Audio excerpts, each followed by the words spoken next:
Okay, so Liu Ye, for those who don't know, is a Chinese filmmaker. The Suzhou River was his second film. So his first film was called Weekend Lover, 1992. And then a few years later, in 1995, he made a film called Suzhou River. So it's set in Shanghai. It's a sort of, I suppose, Vertigo-y style love story, which follows, it's a nested story. A man falls in love with a woman who in turn recounts a story to him about, it's almost like this folk tale that she recounts about these two lovers who get entangled in like drugs and gangs and violence, and they end up becoming separated from each other. And this man is this kind of like this kind of mythic lovers story, this folkloric lovers story of this kind of like these doomed lovers. The woman goes missing, presumed dead. Sorry, and Madar, her boyfriend, which was a strange name also. It doesn't sound particularly Chinese. Madar, it's odd. I don't know much about Chinese names apparently. He spends many years. You'd be calling it Wing Wang or something. Yeah, that's not what I'm saying, Ralph. Absolutely not. Like Xi Jinping, all of the famous Chinese names. Then he spends many years searching for her. And he finds her, he believes, in this woman who looks exactly like her because it's played by the same actress, who is the love interest in the main overarching narrative, as it were, the kind of nesting narrative. So it's a slightly faceted, fragmented story of lost love, of longing, of hope, of dashed dreams, of crime, and youthful dissolution. So that's the kind of what happens. That's the kind of précis, the fabrica, the fabula. Sorry. I love this film. I'll say it first. I think it's compositionally weird. It's emotional. It uses a lot of POV footage. It has a roving eye. We're often coincident with the narrator's eye, who's a bit like the filmmaker. Lots of real intimate close-ups. Great music, like sound mixing and music that crashes in. So it has incredible music cues, and a very something almost like, it's not fantasy. It's very much rooted in the real world, but there's allusions to the fantastical here. But it doesn't sort of pull that lever too much. It's the kind of frailty of memory, and so that's why it's quite a faceted, fragmented film, which sheds light, reflecting back in lots of different ways. And I suppose it's a melodrama, really, and more than anything else. It's a big emotional melodrama. With urban anomie, crime, love, all the things we associate with kind of Chinese cinema of like the 1990s in lots of ways, and 2000s, that would then become super, I suppose, romanticized in the form of, in Asian cinema generally, or someone like Wong Kar-wai, who we think of as being like Mr. Sentimental melodrama, but lots of real like lavish colour that looks really good in a photo, in a sort of fashion editorial. That's the difference. Whereas this is a bit more stewy and brothy. The colour is amazing, but it's not, it's not bisexual lighting. Yeah. I thought there was much to commend about it. That's good. It was a very easy watch. It's not very long. It's over almost too soon, or like quite abrupt ending, I felt. Yeah, very abrupt ending. It almost felt like it was unfinished, like it was like a third act.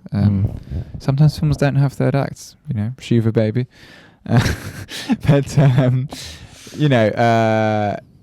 I agree. We saw it on this very new restoration, the 4K restoration at the Golden Cinema, and it's very sharp, and I'm surprised it's on 16mm because it looks beautiful, pin sharp. Yeah. And the color, the palette, I don't know whether it's something about the landscape. I know certain film stocks just have this quality of, in a way that color grading digital can never quite capture. Certain film stocks have a way of like making everything on one side of the palette look like the same color. Like everything looks gray except for the stuff that's orange. It's like a very, it takes a lot of work to have that kind of a control of digital. It's like looking at a really good bone broth. in a way. Yeah, the colour. yeah. It's got these pockets and puckers. It's of got like, things coming out of the grey. jumping up. I mean, it's but then the sun is out some of the time. But yeah, it's about. I mean, it's about like a very polluted river. Like it sets its stall with this like Rene-esque like voiceover going through the titular river, the Suzhou River, and the river obviously in various important ways provides the backbone, the mythic backdrop to the most important dramatic elements. You know, the woman, one version of the woman lives on a houseboat. That location is really good. I mean, it's usually only in kind of Eric Romer films where I get really excited about someone's flat where they live. Yeah, but actually, it looks like a great. There's like a really sexy poster on the wall of like two people hooking up, like, and you keep seeing that poster when you see her. It reminded me a lot of Millennium Mambo. Yeah. It's which is literally from what, a couple of years later, a few years Taiwanese later. film, of course, not a Chinese film, but yes, Hu Xiaoshen. Very much like that thing of just being in people's houses and like being around very casual intimacy. What I would say it reminded me of, and I guess this is where I might start to speak in not such effusive terms about the film, even though I'm about to compare it to a film I do quite like. You're not going to hurt me, don't worry. No. I'm just teeing you up, you know. Yeah. I basically knew that I would like it a lot, but nowhere near as much as you like it. And I think it's very much a very me film. Yeah, it is, you know. Fragmentary, mournful, like it's formally innovative, you know. But it reminds me quite a lot of Knight of Cups by Terrence Malick. I don't know if you've seen this. Yeah, I've seen Knight of Cups. Yeah, or based on you really liking. Yeah, Cups Knight of Cups is a really odd film in the way. I did a solo podcast. I think we had a podcast break after we'd done like a year of the podcast. We sort of stopped, and then occasionally we'd like each of us would record our own like private episode about a film. It wasn't like we'd fallen out or anything. It was just like it was a way of keeping the thing going without us actually having to, like, we needed a holiday. Like a dead drop, wasn't it? Yeah. But it's not there. But yes, it was because we were doing it every week. It was lockdown. Anyway, so I remember doing an episode about it. So listeners do tune into that. But yeah, Knight of Cups, it's a film with loads of big name actors in, made in a very big name, high budget way, with loads of very bold musical choices. Yeah. And it's like kind of like a really long music video, and it gets into this kind of this swampy realm of just like the editing is interesting in the sense that it like flows, but it also flows so much that you kind of lose. There aren't really that many hard cuts in Suzhou River. You kind of flow from one thing to the next. There's some stuttering cups. I have to change the battery on the. I'll keep talking. So there are some stuttering cuts. So I could talk a little bit about this POV footage, and that kind of just skip and jump around a little bit. Usually just a few frames. With the rock and roll car is not. But yeah, there are long sections that like jumping ahead. A few frames. It'll be like. The charming chap who introduced it made reference. I felt like he was, and I understand this. I felt like he was a guy who's into really interesting films, but like is a bit embarrassed that he's into all these films that like some people would think of as pretentious or whatever. No, he needs to lean into it because he was kind of doing it down. He was like, it's not a masterpiece, but like it is really interesting. And I thought, hold on a minute. My dear comrade here thinks it is a masterpiece. I think it is a masterpiece. And also he said that the camera work was sort of peep show like. I thought that was such a bizarre. Which like fine, like on a technical level, sure, like it's doing that. In the nature that a POV but like, is. do you give us some credit, like. Yeah, we've seen Zalowski. Like you don't you don't need to invoke, and also it's not very like peep show manages to do that in the least cinematic way possible. Kind of intentionally. Yeah. And I'm not even attacking Peep Show here, but it's not fine. It's great. It's not Kieslowski. It's not it's not a cinematic masterpiece. No. But yeah. So there is again, there's certain. I don't know if this is Sui Generis. He's worked this out on his own, but it has all the kind of brash, formal innovation you expect from a kind of sophomore film. Lots of ways, if you've seen Liu Ye, so I watched his debut, Weekend Lover, a few nights ago, which shares certain similar formal properties as a love triangle. I mean, it's really a love rectangle in Suzhou River, but fundamentally it's kind of a love triangle. Because, there's one woman who's basically two women, whatever. Regardless, his first film, Weekend Lover, is Love Parallelogram. The Love Parallelogram, yeah. Sorry, That was pretentious. So there was a love triangle, whatever, between three characters in Weekend Lover. It features a lot of rain. It happens at night. It's all quite bleak. Oh, the rain's great. The rain is incredible. In this one, yeah. Weekend Lover. Weekend Lover. I mean, unfortunately, Weekend Lover is so far from being restored or even in watchable quality. It's terrible quality. So I only have like a kind of like Ghost World impression of what it's like, but it seems to be a very beautiful film as well. You should have requested. We were given a survey for funding reasons. Asking us what we'd like to see shown at the Garden Cinema in future, and we weren't sure whether we had to pick Chinese films. I would have picked Weekend Lover as a resto. You should have. The thing is, because there might be a film canister knocking around of it. Oh yeah, almost. It's shot on film, so someone will have it knocking around. Yeah, and it's a recent film, so it should be somewhere.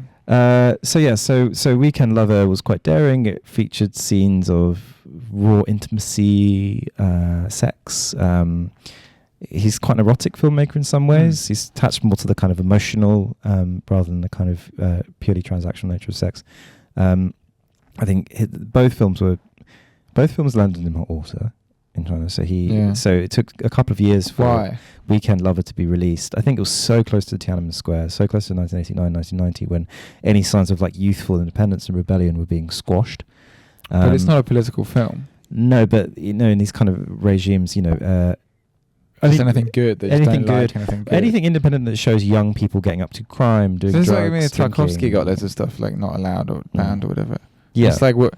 Like remember Illich's Gate, like a film about young people, how difficult it was for Illich's Gate to get sold, and any sign of youthful independence. This is Marlon Kutsiev's film. Yeah. But that film is a bit more explicitly like countercultural. Yeah. It is interesting. Like, I mean, obviously now, like, not to make a broader point and distract you, but like, no. There are like now stuff doesn't get banned. When you're in capitalism, you don't get banned. You just don't get any money. Yeah, and so you feel like what you're doing is like. Whereas the weird thing about a lot of these films is they give money to someone like Tarkovsky going, don't make a really formally complicated film that's got loads of like barely sublimated political allegory in it. They'd be like, no, I won't, don't worry. And it's like, fucking hell, Andrei, what have you done? We're going to have to ban this. But that wasn't even what, like Andrei Rublev wasn't like an allegory against... No, it wasn't. Against the Soviet Union. It was just like a beautiful film. It was a paean for artistic integrity and freedom. Sure. I don't know how much of that... He would have made that film in 1905. How much of a conceptual leap were the censors making to think that a film like Andrei Rublev was an attack against them? Well, they just thought it wasn't propaganda, therefore it must be shit. And they were like suspicious of it in some way. They were like, well, this is... I guess it's just like Philistinism. It's just like old-fashioned, like I like also on think steroids. Like we must ban you, we must lock you away. Yeah, I was thinking none of these films are like Ken Loach. None of them are like. No, they're not politically dogmatic, but it's a sense of insecurity, isn't it? I suppose in 1989, 1990, the Chinese government was particularly on edge. So films that seemed, I suppose, depraved, if you're, from a big culture perspective, because the film is about. I mean, Weekend Lover and the Suzhou River show young people getting up to no good, drinking, getting into fights, in quite, dog-eared bars. Neither film represents Shanghai in a particularly great light. Yeah. It's deprived, quite gross, poverty-stricken area. Yeah, a city of vice. This particular bar with the neon sign. I can't remember the name of the bar, but Good Time Bar or something like that. I can't remember what it's called, but great bars in this. Somewhat great drinking holes in this salubrious film. Yeah, but I think it's a gorgeous film. Looks very beautiful. Great musical cues. Weekend Lover has a much better musical drop, because the main character in that film, I know I'm talking about a film I haven't seen, but the main character in that film joins a band, and it has an incredible 5-minute sequence in this gig in an abandoned warehouse. But yeah, so Louis basically, so Weekend Lover was not allowed to be screened for a couple of years until the political orders had, kind of shifted down. He obviously got some more money to make Suzhou River. That led to him being banned for a few years, 2-3 years, I think, from filmmaking. And he's subsequently done it again. He's made films that have led to him getting banned again. So Summer Palace was a big one from 2006. But Summer Palace is really... Summer Palace is not a good film. It has some of the visual flair and formal Weekend flair. Lover is really good. Yeah, Weekend Lover is great.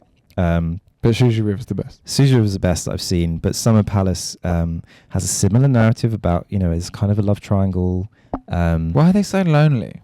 I mean, I know because of modernisation. I know everyone's rapid lonely. modernisation in China, I suppose. It's like Antonioni on steroids in a way. Yeah, yeah. It's it's not just like standing next to a concrete building and feeling like nothing. Feeling ennui. It's like standing around loads of factories that are being built really quickly. Smoking cigs. And just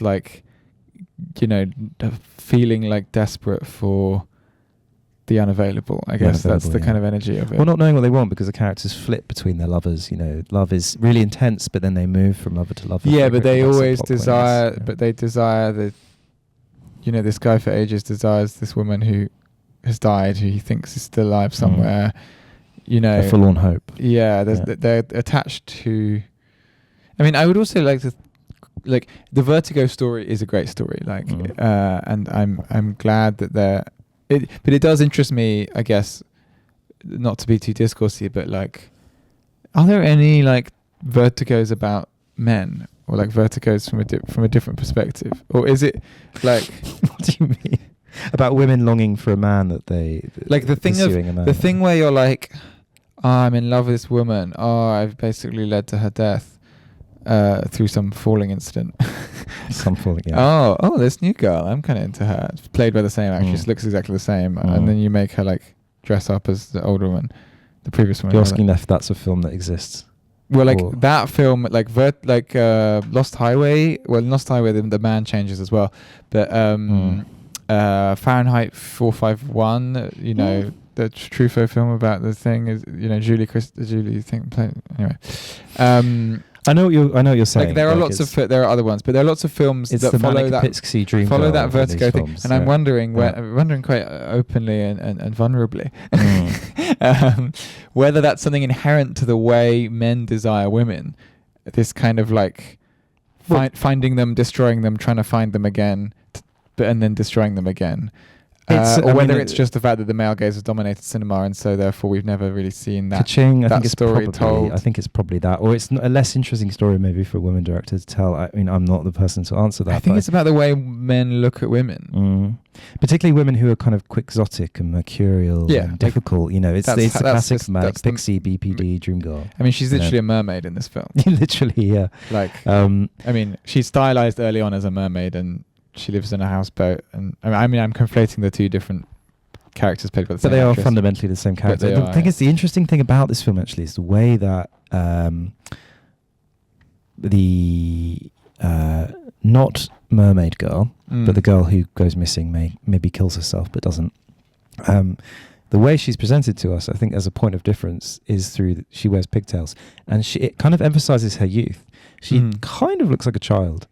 Yeah, a large parts of the film, and I don't know how much of that is intentional or not.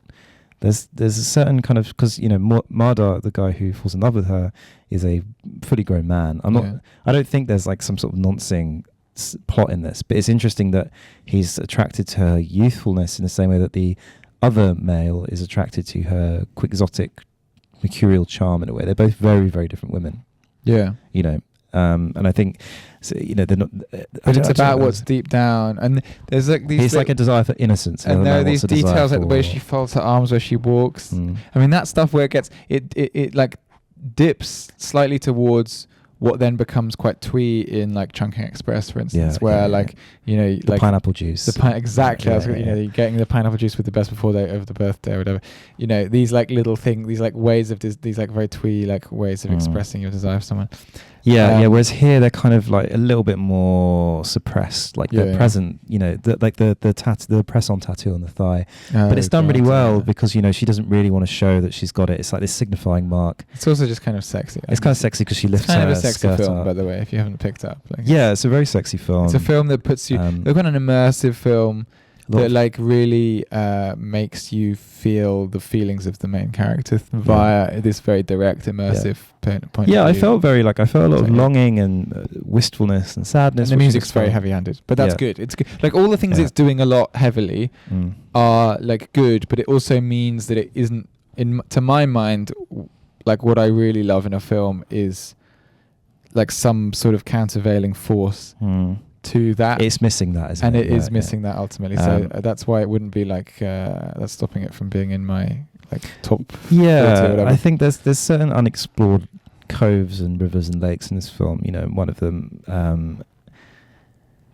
I kind of like that it leaves it ambivalent about the reason why these two people look so similar. Maybe a different or longer film might have pushed into that a bit more because we never learn anything about Mai's. But that's past. Fine. I mean, it's just. But she's intentionally vague. She says, the Vertigo "I don't talk principle." about my At this past. point, you can just make a film that's Vertigo, and people will accept it because, people do fall in love with the same woman twice. Yeah, it's like a pattern of repetition. I think, and I think there's some interesting. The other things we should talk about. You alluded to it briefly earlier was this use of documentary footage in the film. So it exists in this semi-documentary way, like when we're shooting down the river. Those aren't actors. He's just shooting workers on a building site. People I thought you meant over. it was like from a documentary, but no. People walking over the bridge. It's kind of an indie film to an extent, right? It's like in the world, made in the world. It has to use real people, and I think there's some great moments where what I really like about the POV actually is it does take the POV to if when he's drinking this bottle of bison grass whiskey, and we see the kind of Zubrovka. We saw the bottom of this bottle go up. We see him interacting with gadgets like his pager. There's this great bit about him stenciling his pager number on the walls of buildings. I saw this in. I'm a videographer myself, but I was thinking of you when this was. It's just a film about a heartbroken videographer. Took me back. But no, there's in Stratford. There's someone like put stickers up saying like free music video. That's interesting. Like someone's really trying to get work. But it's Free Palestine. They've moved on, haven't they? Changed. But no, it's people. So yes, it reminds me of that. Like people. This fly posting their services in the hopes of like building up a portfolio, I guess. But that's how he gets the work in a way, and it's like there's a lot about kind of chance encounter and felicitous chance encounters. Well, he's hired to document this like this tacky bar. Where he meets the girl, the mermaid girl, who's like she's like a cool girl in the bar. She's not a cool girl. She's not a sex worker, but she's like an exotic. She's like a cage dancer. But in the cage she's a performer, and she talks about the cage is a pool which she swims around in a mermaid costume, which I can imagine is. I quite like that because it doesn't. What I really like is it doesn't like, even though yes, you have a plausible premise that this is a kooky club where, the woman is performing. The scenes where she's being a mermaid are like extremely dreamlike. They're lovely and beautiful, and really feel like they could just be like in his mind as a kind of projection of like who this woman is to me. And it means that when you see her later on, she's like she always wears these like shiny, sort of almost scaly, tight dress that you can see her pulling it up like almost like a wetsuit. Anyway, sorry, I'm being horny on main, but just adjusting. But no, it's like it does what it's trying to do very well. Well, I think to extend that logic, there's also a lot of there's lots of scenes where people are soaking wet, from the rain. There's the rain is great. I don't know if they just waited for it to be rainy. What's the rain like? I think that was a rain machine. Really? It was hitting the ground so hard at some points. It's like it's like a full power. It's like a power shower. But yeah, it's extremely aware of like sensuousness and the kind of I guess like the kind of the intense chaos of like really intense, passionate love, and love making. Yeah. I had to say it like that, love making, but it kind of does it. You know, it really. I teach you about love make. Today is the day I teach you about making love. Making love. Can't wait. Your honestly. mother and I have been making love right now. Yeah. Yeah. So I think it's really Luye is really aware, and I think actually Summer Palace, which I talked about a bit earlier, there's like that's a much sexier film in a way. Like it's actually less sexy, but I mean it literally. There's in terms of the quotient of the amount of sex. There. Yeah, it has a lot more sex in it, right. And it's a little more bit more sex, less explicit. sexy. Important distinction. Yeah, important really, distinction. really important distinction. Yeah. He's kind of bottled sex a bit. does not equal sexy. No, that's why I'm still Just a like virgin. class doesn't. Yeah. Class has doesn't nothing equal to do with being classy. Exactly. Yeah. So I think he bottles it, and I think the problem with Summer Palace is that in Suzhou River and Weekend Lover, there is a lot of commentary about dissolute, dissipated youth, anomie, the kind of like ennui that's brought about through rapid industrialization. People are left behind. Whereas in Summer Palace, he says, no, this is actually literally a film about Tiananmen Square and the students caught up in Tiananmen Square. We're going to see Tiananmen Square. Right. It doesn't show it directly, he kind of indirectly shows the protests around it. And that's the big overarching, and it swallows this narrative about these lovers who are forced apart by the events of Tiananmen Square. That film obviously got him into hot water in China, and they were like, fuck off, no. But then he made this film that was also Saturday was like much less Saturday fiction. So he's made films since then. He keeps making a film, getting it banned, getting banned from filmmaking, and then we'll come back and make another one. And they're like, for fuck's sake, another one. Then another one. Here he is again. I think the difference is his later films have been like co-financed by Takeshi Kitano has financed one of his films. Okay. But this one was funded by the Dutch or something, right? Yeah. So I think he's had to seek funding elsewhere in his career in a way that allows him to make these films. Lau is how you pronounce his name, isn't it? Lao Ye. Yeah. Lao Ye. Allow it. Allow it. Allow it. So I just remember when the Chinese woman said the name of him. It's one of these classic cases of just mispronouncing the. I was like, oh, okay. It's not Lu Ye. It's Lao Ye. It's not like Lou Reed. Yeah. It's Lao Ye. Yeah. But they should. It's not like it's written in English letters, so it should just be transliterated. So Lu Ye. L-O-W. Anyway, whatever. Yeah. Either way, to get out of the kind of the thick forest of pronunciation, I think I love this film very deeply in a way that I do not love any of Lauye's other films. Lauye's other films. I thought it was great, and I love that you love it. That's kind. We're doing kindness going into 2024. It's great. I highly recommend people watch it, especially. Oh, it's dropping on Mubi. It's dropping on a movie, yeah. So lots of reasons we to post about it. Great one to watch with your girlfriend, or boyfriend, or new love interest. I think. Yeah. One other thing I would mention. Great one to watch with the orthodontist. Great one to watch if you've been dumped as well, I guess. Oh no, I don't know. Yeah, I think so. No. That would. So actually, great film to watch if you've been dumped. Well, it really reveal uncomfortable depends truths whether to us. When you've been dumped, you should. I haven't been dumped recently. I'm not, but I'm just saying, like, it's a very sad, mournful film. And I think if you want to like lush in the feeling, and sometimes you do want to swim in that feeling. You want to dive into the mermaid pond of the feelings. Actually, what I will say is, this film, if you have recently been dumped, you watch this film, it sends up the flare of hope. If you hang out in enough dodgy bars, you might run into a woman that looks exactly like your ex, and she will sleep with you. So there is that angle as well. Yes. So it's one of the films that does something for everyone, I suppose. Yeah.